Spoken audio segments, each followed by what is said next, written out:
प्रिय भक्तजनों, आज बृहस्पतिवार के दिन आप बृहस्पति देव की बड़ी ही दुर्लभ कथा सुनेंगे। इस कथा को सुनने से भक्तों की सभी मनोकामनाएं भगवान बृहस्पति देव की कृपा से पूर्ण हो जाती हैं। तो आइए बड़े ही श्रद्धा और प्रसन्नचित मन से इस कथा को सुनते हैं। भारतवर्ष में एक प्रतापी और दानी राजा राज्य करता था। वह नित्य गरीबों और ब्राह्मणों की सहायता करता था। यह बात उसकी रानी को अच्छी नहीं लगती थी। वह ना ही गरीबों को दान देती, ना ही भगवान का पूजन करती थी और राजा को भी दान देने से मना किया करती थी। एक दिन राजा शिकार खेलने वन को गए हुए थे, तो रानी महल में अकेली थी। उसी समय बृहस्पति देव साधु के भेष में राजा के महल में भिक्षा लेने के लिए गए और भिक्षा मांगी। तो रानी ने भिक्षा देने से इनकार कर दिया और कहा कि हे साधु महाराज, मैं तो दान पुण्य से तंग आ गई हूँ। मेरा पति सारा धन लुटाते रहते हैं। मेरी इच्छा है कि हमारा धन नष्ट हो जाए, फिर ना रहेगा बांस, ना बजेगी बांसुरी। साधु ने कहा, देवी तुम तो बड़ी विचित्र हो। धन संतान तो सभी चाहते हैं, पुत्र और लक्ष्मी तो पापी के घर में भी होने चाहिए। यदि तुम्हारे पास अधिक धन है तो भूखों को भोजन दो, प्यासों के लिए प्याऊल बनवाओ, मुसाफिरों के लिए धर्मशालाएं खुलवाओ। जो निर्धन अपनी कुंवारी कन्याओं का विवाह नहीं कर सकते, उनका विवाह करा दो। ऐसे और कई काम हैं जिनके करने से तुम्हारा यश लोक और परलोक में फैलेगा। परंतु रानी पर उपदेश का कोई प्रभाव नहीं पड़ा। वह बोली, महाराज आप मुझे कुछ न समझाएं। मैं ऐसा धन नहीं चाहती जो हर जगह बांटती फिरूं। साधु ने उत्तर दिया, यदि तुम्हारी ऐसी इच्छा है तो तथास्तु, तुम ऐसा करना कि बृहस्पतिवार को घर लीप कर पीली मिट्टी से अपना सिर धोकर स्नान करना, भट्टी चढ़ाकर कपड़े धोना। ऐसा करने से आपका सारा धन नष्ट हो जाएगा। इतना कहकर वह साधु महाराज वहाँ से आलोक हो गए और साधु के अनुसार कई बातों को पूरा करते हुए रानी को केवल 3 बृहस्पतिवार ही बीते थे कि उसकी समस्त धन संपत्ति नष्ट हो गई। भोजन के लिए राजा का परिवार तरसने लगा। तब एक दिन राजा ने रानी से बोला कि हे रानी, तुम यहीं रहो, मैं दूसरे देश को जाता हूँ, क्योंकि यहाँ पर सभी लोग मुझे जानते हैं, इसलिए मैं कोई छोटा कार्य नहीं कर सकता। ऐसा कहकर राजा परदेश चला गया। वहाँ पर जंगल से लकड़ी काट कर लाता और शहर में बेचता था। इस तरह वह अपना जीवन व्यतीत करने लगा। इधर राजा के परदेश जाते ही रानी और दासी दुखी रहने लगी। एक बार जब रानी और दासी को 7 दिन तक बिना भोजन के रहना पड़ा, तो रानी ने अपनी दासी से कहा कि हे दासी, पास ही के नगर में मेरी बहन रहती है, वह बड़ी धनवान है, तो उसके पास जा और कुछ धन ले आ, थोड़ा बहुत गुजर बसर हो सके। रानी दासी की बहन के पास गई। उस दिन गुरुवार का दिन था और रानी की बहन उस समय बृहस्पतिवार का व्रत की कथा सुन रही थी। दासी ने रानी की बहन को अपनी रानी का संदेश दिया, लेकिन रानी की बड़ी बहन ने कोई उत्तर नहीं दिया। जब दासी को रानी की बहन से कोई उत्तर नहीं मिला तो वह बहुत दुखी हुई और उसे क्रोध भी आया। दासी ने वापस आकर रानी को सारी बात बता दी। सुनकर रानी ने अपने भाग्य को कोसा। उधर रानी की बहन ने सोचा कि मेरी बहन की दासी आई थी, परंतु मैंने उससे नहीं बोली, इससे वह बहुत दुखी हुई होगी। कथा सुनकर और पूजन समाप्त करके वह अपनी बहन के घर आई और कहने लगी कि हे बहन, मैं बृहस्पतिवार का व्रत कर रही थी। तुम्हारी दासी मेरे घर आई थी, परंतु जब तक कथा होती है तब तक ना तो उठते हैं और ना ही बोलते हैं, इसीलिए मैं नहीं बोली। कहो दासी क्यों गई थी? रानी बोली, बहन तुमसे क्या छिपाऊं, हमारे घर में खाने तक को अनाज नहीं था। ऐसा कहते कहते रानी की आंखें भर आईं। उसने दासी समेत पिछले 7 दिनों से भूखे रहने तक की बात अपनी बहन को विस्तार पूर्वक सुना दी। रानी की बहन बोली, देखो बहन, भगवान बृहस्पति सबकी मनोकामनाओं को पूर्ण करते हैं। देखो शायद तुम्हारे घर में अनाज रखा हो। पहले तो रानी को विश्वास नहीं हुआ, पर बहन के आग्रह करने पर उसने अपनी दासी को अंदर भेजा तो उसे सचमुच अनाज से भरा एक घड़ा मिल गया। यह देखकर दासी को बड़ी हैरानी हुई। दासी रानी से कहने लगी कि हे रानी, जब हमको भोजन नहीं मिलता था तो हम व्रत ही तो करते हैं, इसीलिए क्यों ना इनसे व्रत और कथा की विधि पूछ ली जाए ताकि हम भी व्रत कर सके। तब रानी ने अपनी बहन से बृहस्पतिवार व्रत के बारे में पूछा। उसकी बहन ने बताया, बृहस्पतिवार के व्रत में चने की दाल और मुनक्का से विष्णु भगवान का केले की जड़ में पूजन करें तथा दीपक जलाएं, व्रत कथा सुने और पीला भोजन ही करें। इससे बृहस्पति देव प्रसन्न होते हैं। और व्रत और पूजन विधि बताकर रानी की बहन अपने घर को लौट गई। 7 दिन के बाद जब गुरुवार आया तो रानी और दासी ने व्रत रखा। घुड़साल में जाकर चना और गुड़ लेकर आई। फिर उसने केले की जड़ तथा विष्णु भगवान का पूजन किया। अब पीला भोजन कहाँ से आए, इस बात को लेकर दोनों बहुत दुखी थीं, क्योंकि उन्होंने व्रत रखा था, इसीलिए बृहस्पति देव उनसे प्रसन्न थे। इसीलिए वे एक साधारण व्यक्ति का रूप धारण करके 2 थालों में सुंदर पीला भोजन दासी को दे गए और भोजन पाकर दासी बहुत प्रसन्न हुई और फिर रानी के साथ मिलकर भोजन ग्रहण किया। उसके बाद वे सभी गुरुवार को व्रत और पूजन करने लगी। बृहस्पति भगवान की कृपा से उनके पास फिर से धन संपत्ति आ गई, परंतु रानी फिर से पहले की ही तरह आलस करने लगी। तब दासी बोली, देखो रानी, तुम पहले भी इसी प्रकार आलस्य करती थी, तुम्हें धन रखने में कष्ट होता था, इस कारण सभी धन नष्ट हो गया और अब जब भगवान बृहस्पति की कृपा से धन मिला है तो तुम्हें फिर से आलस्य होता है।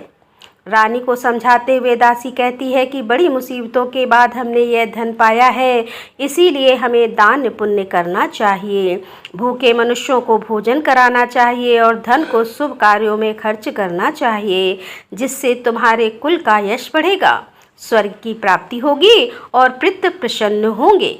दासी की बात मानकर रानी अपना धन शुभ कार्यों में खर्च करने लगी, जिससे पूरे नगर में उसका यश फैलने लगा। उधर एक दिन राजा दुखी होकर जंगल में एक पेड़ के नीचे आसन जमाकर बैठ गया। वह अपनी दशा को याद करके व्याकुल होने लगा। बृहस्पतिवार का दिन था। एकाएक उसने देखा कि निर्जन वन में एक साधु प्रकट हुए। वह साधु वेश में स्वयं बृहस्पति देवता थे। लकड़हारे के सामने आकर बोले कि हे लकड़हारे, इस सुनसान जंगल में तू इतना चिंता मग्न क्यों बैठा है। लकड़हारे ने दोनों हाथ जोड़कर प्रणाम किया और उत्तर दिया, महात्मा जी, आप सब कुछ जानते हैं, मैं क्या कहूँ। यह कहकर रोने लगा और साधु को अपनी आत्मकथा सुनाई। महात्मा जी ने कहा, तुम्हारी स्त्री ने बृहस्पतिवार के दिन बृहस्पति भगवान का निरादर किया है, जिसके कारण रुष्ट होकर उन्होंने तुम्हारी यह दशा कर दी। अब तुम चिंता को दूर करके मेरे कहने पर चलो, तुम्हारे सब कष्ट दूर हो जाएंगे और भगवान पहले से भी अधिक संपत्ति देंगे। तुम बृहस्पति के दिन कथा किया करो, 2 पैसे के चने मुनक्का लाकर उसका प्रसाद बनाओ और शुद्ध जल से लोटे में शक्कर मिलाकर अमृत तैयार करो और कथा के पश्चात अपने सारे परिवार और सुनने वाले प्रेमियों में अमृत व प्रसाद को बांटकर खुद भी ग्रहण करो। ऐसा करने से भगवान तुम्हारी सब मनोकामनाएं पूरी करेंगे। साधु के ऐसे वचन सुनकर लकड़हारा बोला, हे प्रभु, मुझे लकड़ी बेचकर इतना पैसा नहीं मिलता जिससे भोजन के उपरांत कुछ बचा सकूं। मैंने रात्रि में अपनी स्त्री को व्याकुल देखा। मेरे पास कुछ भी नहीं है जिससे मैं उसकी खबर मंगा सकूं और फिर मैं बृहस्पति देव की क्या कहानी सुनूं। मुझको तो कुछ भी मालूम नहीं। साधु ने कहा कि हे लकड़हारे, तुम किसी बात की चिंता मत करो। बृहस्पतिवार के दिन तुम रोजाना की तरह लकड़ियां लेकर शहर को जाओ। तुमको रोज से दुगना धन प्राप्त होगा, जिससे तुम भली भांति भोजन कर लोगे और बृहस्पति देव की पूजा का सामान भी आ जाएगा। बृहस्पति देव की कथा इस प्रकार है, सुनो।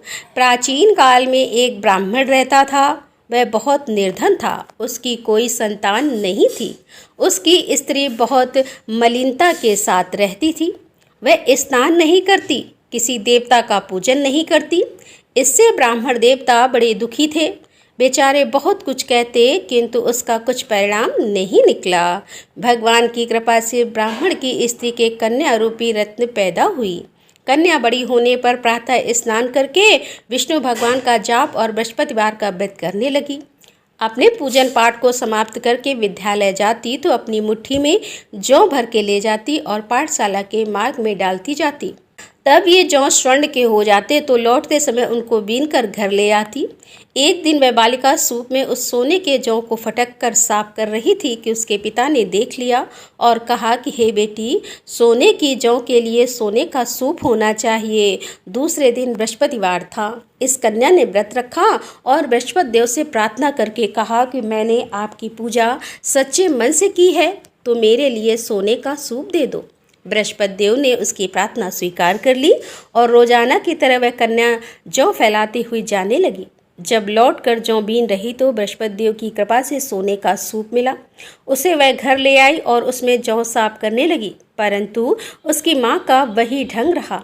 एक दिन की बात है कि वह कन्या सोने के सूप में जौ साफ कर रही थी। उसी समय उस शहर का राजपुत्र वहां से होकर निकला। इस कन्या के रूप और कार्य को देखकर मोहित हो गया और अपने घर आकर भोजन और जल त्याग कर उदास होकर लेट गया। राजा को इस बात का पता लगा तो अपने प्रधानमंत्री के साथ उसके पास गए और बोले कि हे बेटा, तुम्हें किस बात का कष्ट है? किसी ने तुम्हारा अपमान किया है अथवा और कोई कारण है? हो सके तो मैं वही कार्य करूँगा जिससे तुम्हें प्रसन्नता हो। अपने पिता की राजकुमार ने बातें सुनी तो वह बोला, मुझे आपकी कृपा से किसी बात का कोई दुख नहीं है, किसी ने मेरा अपमान भी नहीं किया है, परंतु मैं उस लड़की से विवाह करना चाहता हूँ जो सोने के सूप में सोने के जौ साफ कर रही थी। यह सुनकर राजा आश्चर्य में पड़ गया और बोला, बेटा, इस तरह की कन्या का पता तुम लगाओ, मैं उसके साथ तेरा विवाह अवश्य करवा दूंगा। राजकुमार ने उस लड़की के घर का पता बताया। तब मंत्री उस लड़की के घर गए और ब्राह्मण देवता को सभी हाल बताया। ब्राह्मण देवता राजकुमार के साथ अपनी कन्या का विवाह करने के लिए तैयार हो गए तथा विधि विधान के अनुसार ब्राह्मण की कन्या का विवाह राजकुमार के साथ हो गया।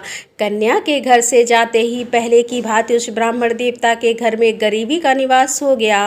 अब भोजन के लिए भी अन्न बड़ी मुश्किल से मिलता था। एक दिन दुखी होकर ब्राह्मण देवता अपनी पुत्री के पास गए। बेटी ने पिता की दुखी अवस्था को देखा और अपनी माँ का हाल पूछा।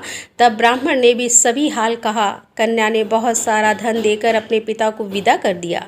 इस तरह ब्राह्मण का कुछ समय सुखपूर्वक व्यतीत हुआ। कुछ दिन के बाद फिर वही हाल हो गया। ब्राह्मण फिर अपनी कन्या के यहाँ गया और सारा हाल कहा तो लड़की बोली कि हे पिताजी, आप माताजी को यहाँ ले आओ, मैं उन्हें विधि बता दूंगी जिससे उनकी गरीबी दूर हो जाए। वह ब्राह्मण देवता अपनी स्त्री को साथ लेकर पहुँचे तो अपनी माँ को समझाने लगी कि हे माँ, तुम प्रातःकाल प्रथम स्नान आदि करके विष्णु भगवान का पूजन करो तो सब दरिद्रता दूर हो जाएगी। परंतु उसकी माँ ने एक भी बात नहीं मानी और प्रातःकाल उठकर अपनी पुत्री के बच्चों की जूठन को खा लिया। इससे उसकी पुत्री को भी बहुत गुस्सा आया। उसने एक रात को एक कोठरी में सारा सामान निकाल दिया और अपनी माँ को उसमें बंद कर दिया। प्रातः उसे निकाला तो स्नान आदि करा के पूजा पाठ करवाया तो उसकी माँ की बुद्धि ठीक हो गई। इसके बाद वह नियम से पूजा पाठ करती और प्रत्येक बृहस्पतिवार को व्रत रखने लगी।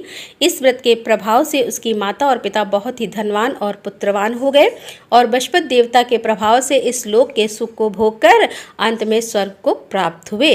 इस तरह कहानी कहकर साधु देवता वहाँ से अंतर्ध्यान हो गए।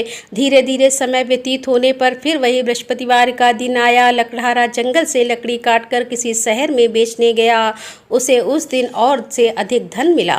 राजा ने चना गुड़ आदि लाकर गुरुवार का व्रत किया। उस दिन से उसके सभी कलेश दूर हो गए। परंतु जब दोबारा गुरुवार का दिन आया तो बृहस्पतिवार का व्रत करना भूल गया। इस कारण बृहस्पति भगवान नाराज हो गए और उस दिन उस नगर के राजा ने विशाल यज्ञ का आयोजन किया था तथा शहर में यह घोषणा करा दी कि कोई भी मनुष्य अपने घर में भोजन ना बनाए, ना आग जलाए, समस्त जनता मेरे यहाँ भोजन करने आए।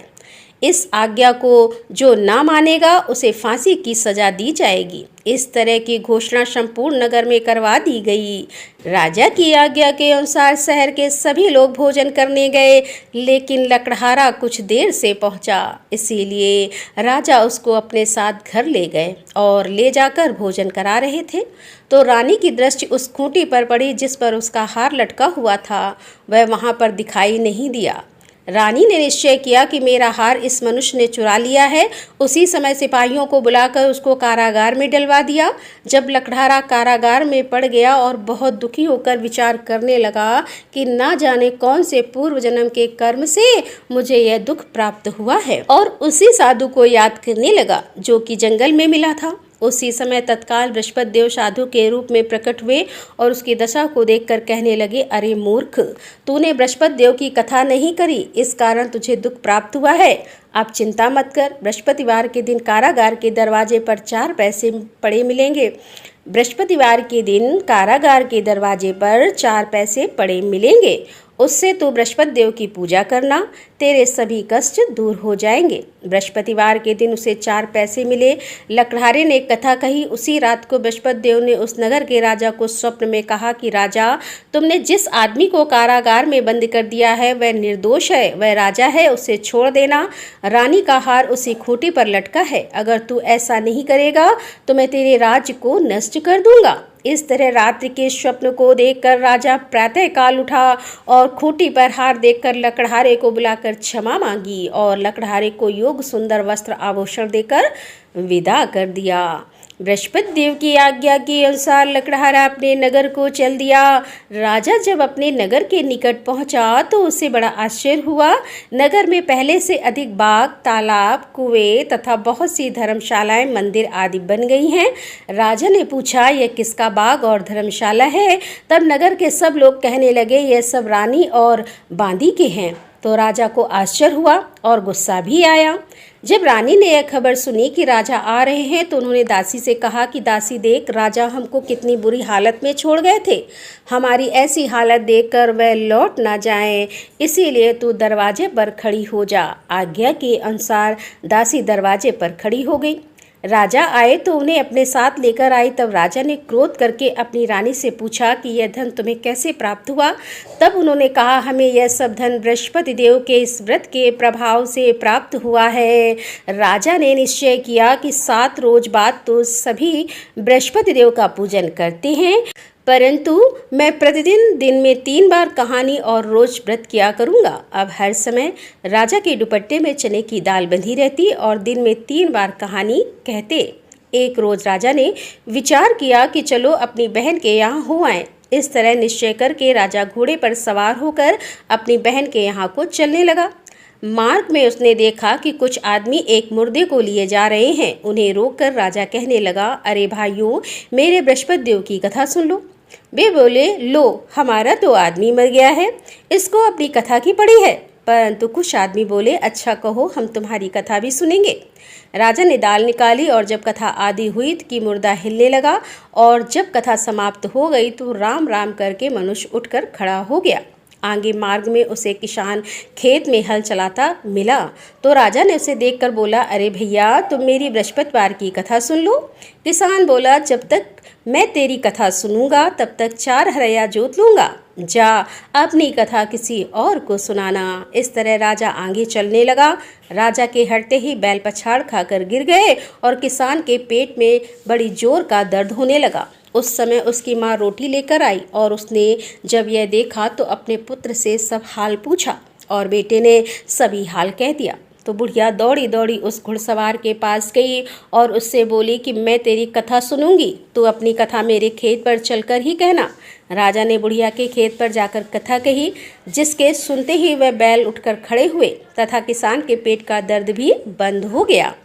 राजा अपनी बहन के घर पहुंचा। बहन ने भाई की खूब मेहमानी की। दूसरे रोज प्रातःकाल राजा जगा तो वह देखने लगा कि सब लोग भोजन कर रहे हैं। राजा ने अपनी बहन से कहा, ऐसा कोई मनुष्य है जिसने भोजन नहीं किया हो, मेरे बृहस्पतिवार की कथा सुन ले। बहन बोली कि हे भैया, यह देश ऐसा है कि पहले यहाँ लोग भोजन करते हैं और बाद में अन्य काम करते हैं। अगर कोई पड़ोस में हो तो देखाऊं। वह ऐसा कहकर देखने चली गई, परंतु उसे कोई ऐसा व्यक्ति मिला ही नहीं जिसने भोजन ना किया हो। अतः वह एक कुम्हार के घर गई जिसका लड़का बीमार था। उसे मालूम हुआ कि उसके यहाँ 3 रोज से किसी ने भोजन नहीं किया है। रानी ने अपने भाई की कथा सुनने के लिए कुम्हार से कहा तो वह तैयार हो गया। राजा ने जाकर बृहस्पतिवार की कथा कही, जिसको सुनकर उसका लड़का ठीक हो गया। अब तो राजा की प्रशंसा होने लगी। एक रोज राजा ने अपनी बहन से कहा कि हे बहन, हम अपने घर को जाएंगे, तुम भी तैयार हो जाओ। राजा की बहन ने अपनी सास से कहा तो सास ने कहा, हाँ चली जा, परंतु अपने लड़के को मत ले जाना, क्योंकि तेरे भाई की तो कोई औलाद ही नहीं है। बहन ने अपने भैया से कहा कि भैया, मैं तो चलूँगी पर कोई बालक नहीं चलेगा। तो राजा बोला, जब कोई बालक ही नहीं चलेगा तब तुम ही क्या करोगी। बड़े दुखी मन से राजा अपने नगर को लौट आया। राजा ने अपनी रानी से कहा कि हम निर्वंशी हैं, हमारा मुँह देखने का धर्म नहीं है और कुछ भोजन आदि नहीं किया है। रानी बोली, हे प्रभु, बृहस्पति देव ने हमें सब कुछ दिया है, वह हमें औलाद अवश्य देंगे। उसी रात को बृहस्पति देव ने राजा से स्वप्न में कहा कि हे राजा, उठो, सभी सोच त्याग दो, तेरी रानी गर्भ से है। और राजा को यह बात सुनकर बड़ी खुशी हुई।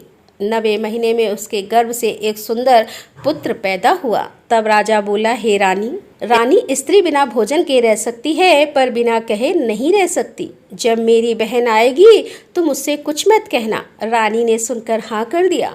जब राजा की बहन ने यह शुभ समाचार सुना तो वह बहुत खुश हुई और बधाई लेकर अपने भाई के यहाँ आई। तभी रानी ने कहा, घोड़ा चढ़कर तो नहीं आई, गधा चढ़कर आई। हे राजा की बहन बोली कि भाभी, मैं इस प्रकार ना कहती तो तुम्हें औलाद कैसे मिलती। बृहस्पति देव ऐसे ही हैं, जैसी जिसके मन में कामनाएं हैं सभी को पूर्ण करते हैं।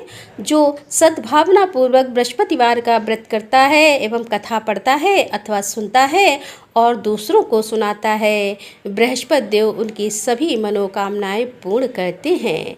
बृहस्पति देव उनकी सदैव रक्षा करते हैं। जो संसार में सच्चे हृदय से बृहस्पति देव का पूजन करते हैं उनकी सभी मनोकामनाएं उसी प्रकार पूर्ण होती हैं जैसे राजा और रानी ने बृहस्पति देव की कथा का गुणगान किया।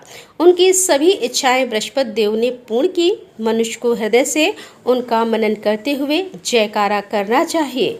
तो प्रेम से बोले बृहस्पति देव की जय, विष्णु भगवान की जय, समस्त देवी देवताओं की जय।